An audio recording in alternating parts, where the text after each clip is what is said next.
मैं विष्णुगुप्त चाणक्य, आचार्य, वो जो अपने आचरण से अपने शिष्यों को सिखाता है। कहते हैं कि अनुभव हमें बहुत कुछ सिखाता है, परंतु आवश्यक नहीं कि वो सब अनुभव हमारे अपने हों, क्योंकि यदि हर बात अपने अनुभव से सीखने जाएंगे तो जीवन बहुत छोटा पड़ जाएगा। इसलिए होती हैं विरासतें और इतिहास। इतिहास उन पूर्वजों का जिनके अनुभव से हम कुछ सीखते हैं। मैं दूंगा आपको सबसे कड़वी सीखें जो मैंने अपने अनुभव से ली है, परंतु मैं आपको सिखा क्यों रहा हूं? क्योंकि देश को सदा आवश्यकता रहती है ऐसे चंद्रगुप्तों की, जो देश की एकता और अखंडता को बनाए रख सके, जो देश के हित में अपने कर्म करें। मैं चाहता हूं भारत के हर बालक में एक चंद्रगुप्त मौर्य हो, जिसमें साहस के साथ साथ सूझबूझ हो, बल के साथ बुद्धि हो, बल और बुद्धि की दो धारी तलवार हो, ताकि देश पर आने वाले हर संकट को काट सके। तो सज्ज रहिए मेरी नीतियां जानने के लिए और अपनी नियति बनाने के लिए।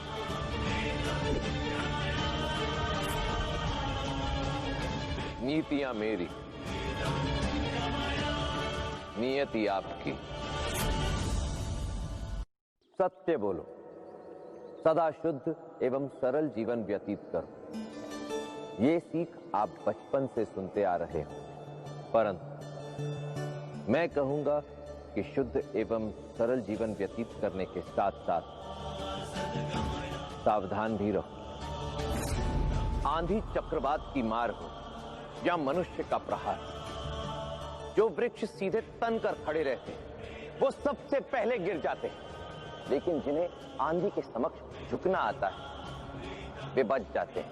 सत्य के मार्ग पर टिके रहना उचित है, परंतु दुष्टों से बचने के लिए समय के साथ ढलना आना चाहिए। सावधानी की लोच सीखनी चाहिए। माखन में मिला थोड़ा सा नमक उसके गुणों को नष्ट नहीं करता, अपितु उसमें घुलकर उसे नष्ट हो जाने से बचाता है। इसी प्रकार एक सच्चे एवं सरल मनुष्य को अपने स्वभाव में थोड़ी चतुरता एवं सावधानी रखना आवश्यक है। इस नीति को अपनाई, नियति स्वयं बदल जाएगी। नीति मेरी, नियति आपकी। वृक्ष उगाने के लिए सब अच्छे से अच्छे बीज उपयोग में लाते हैं, क्योंकि बीज ही यह निश्चित करता है कि उगने वाला पौधा एक वट वृक्ष बनेगा या कांटेदार झाड़ी। परंतु उस वृक्ष का अस्तित्व सुनिश्चित करती है वो माटी, वो भूमि जिसमें वो बीज पनपेगा। क्योंकि यदि माटी बंजर हुई तो बीज सूखकर मर जाएगा, और यदि माटी में खारापन हुआ तो वो बीज एक छोटा सा पौधा बनकर ही सीमित रह जाएगा। इसलिए माटी पर ही निर्भर करता है कि कौन सा बीज भविष्य में एक विशाल वट वृक्ष बनकर सैकड़ों को घर देगा, सहस्त्रों को छाव देगा। यही संबंध है राजा और प्रजा के बीच। राजा यदि बीज है तो प्रजा है माटी।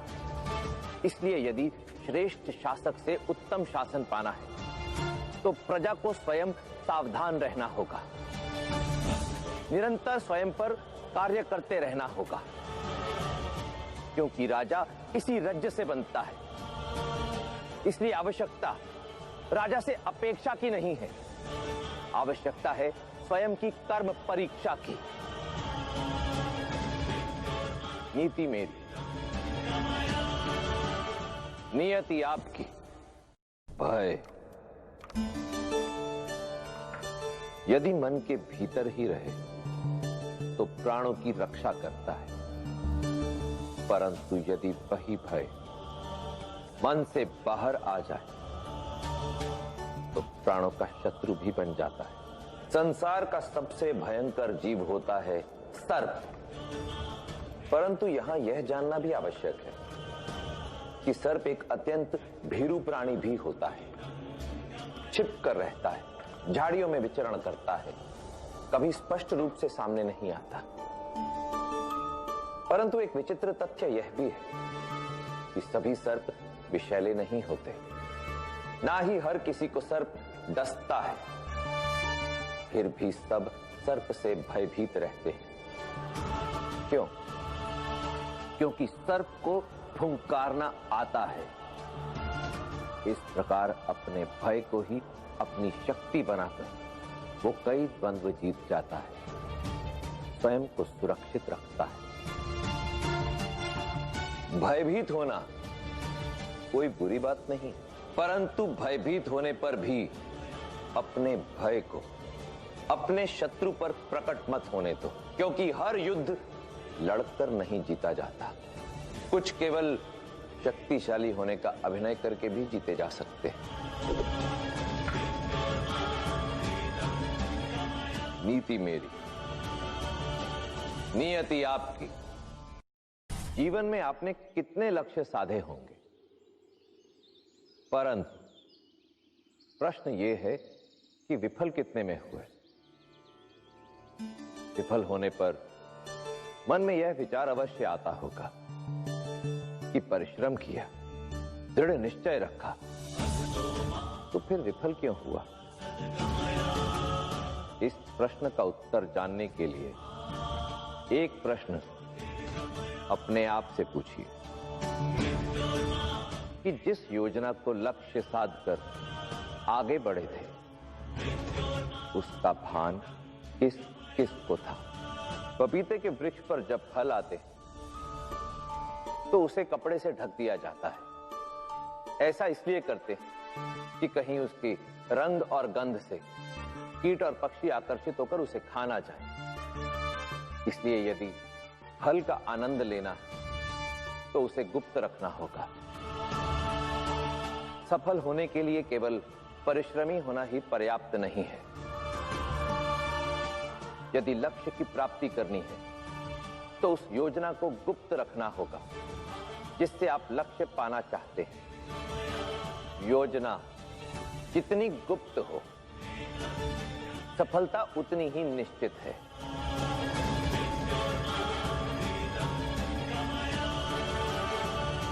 नीति मेरी, नियति आपकी।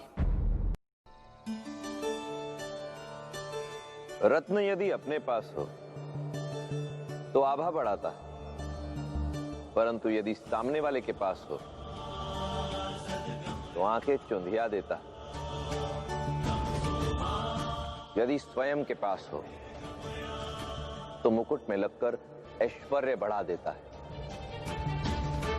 परंतु यदि शत्रु के पास हो तो विष बनकर काट भी सकता है।